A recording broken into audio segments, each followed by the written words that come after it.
Hi guys, আপোনালোক কেনে আছে? আশা কৰোঁ আপোনালোক ভালে আছে, ময়ো ভালে আছোঁ। আজি মই 5 ছেপ্টেম্বৰ শিক্ষক দিৱস উপলক্ষে সৰ্বপল্লী ৰাধাকৃষ্ণৰ ছবি এখন আঁকি আপোনালোকৰ মাজলৈ লৈ আহিলোঁ। সৰ্বপল্লী ৰাধাকৃষ্ণৰ ফটোখন একেবাৰে ইজি প্ৰক্ৰিয়াত মই এই ছবিখন অংকন কৰি আছোঁ। আপোনালোকে আপোনালোকৰ ল'ৰা ছোৱালীক শিকাব, আপোনালোকেও শিকিব আৰু তেওঁলোকক আঁকিবলৈ দিব। আৰু এতিয়া এই সময়ত যেন সকলো স্কুলত সৰ্বপল্লী ৰাধাকৃষ্ণৰ ছবিখন আঁকিবলৈ দিয়া হৈছে। সেইকাৰণে আমি ইউটিউব চেনেলত এই ছবিখন অংকন কৰি আপলোড কৰি আছোঁ, যাতে তোমালোকে সহজতে আঁকিবলৈ শিকা। মুখখন ইউৰ নিচিনা একেবাৰে ঘূৰণীয়া নহয়, এই ধৰণে দিবা। মই যিদৰে আঁকি আছোঁ, এয়া চাদৰ কোটযোৰৰ আঁকি আছোঁ, তোমালোকে ভালদৰে চাবা। এয়া টিপ গুদামটো লগাই দিলোঁ।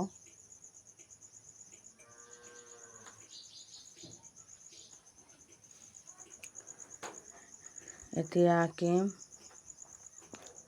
প্ৰথমত কাণ দুযোৰ আঁকি ল'বা। কাণযোৰ আঁকি ল'বা। কাণযোৰ যাতে সমান হয়, এয়া সমান কৰি পেলাই আঁকি আছোঁ। দুয়ো চাইড যাতে সমান হয়, বহুত ৰিস্ক অনুভৱ কৰি আঁকিব লাগে। যদি ভিডিঅ'টোত অঁকা অলপ ভুল হয় তেনেহ'লে ক্ষমা কৰি দিবা।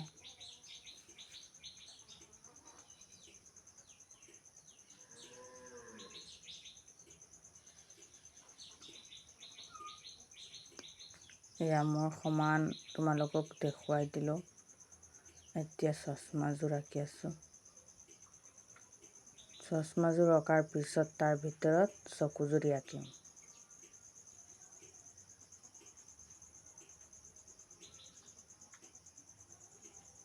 চশমাযোৰৰ আকৃতি ধৰাই ল'বা প্ৰথমত।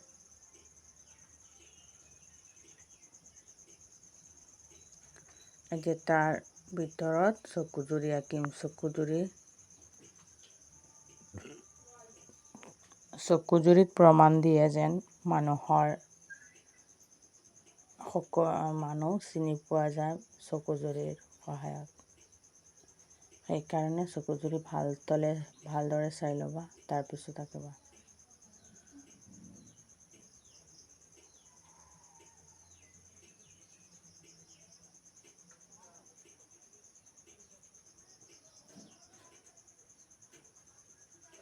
একেবাৰে সমান কৰি দিবা।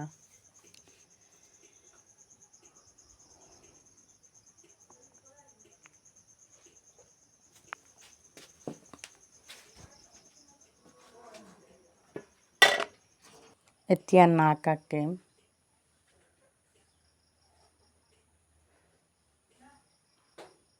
তাৰপিছত লাহে লাহে আমাৰ ছবিখনৰ সম্পূৰ্ণ হ'ব।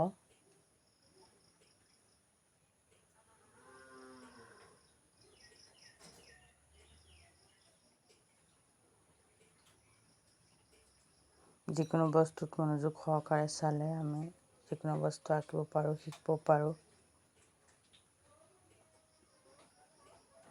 এতিয়া এই চাইড যেন আমাৰ হোৱা নাই, সেইকাৰণে বেকেটটো আৰু অলপ সৰু কৰি দিলোঁ। এতিয়া অলপ ইম'শ্যনেল দেখিবৰ কাৰণে পেঞ্চিলৰ সহায়ত টানি টানি অলপ কালাৰ কৰি আছোঁ।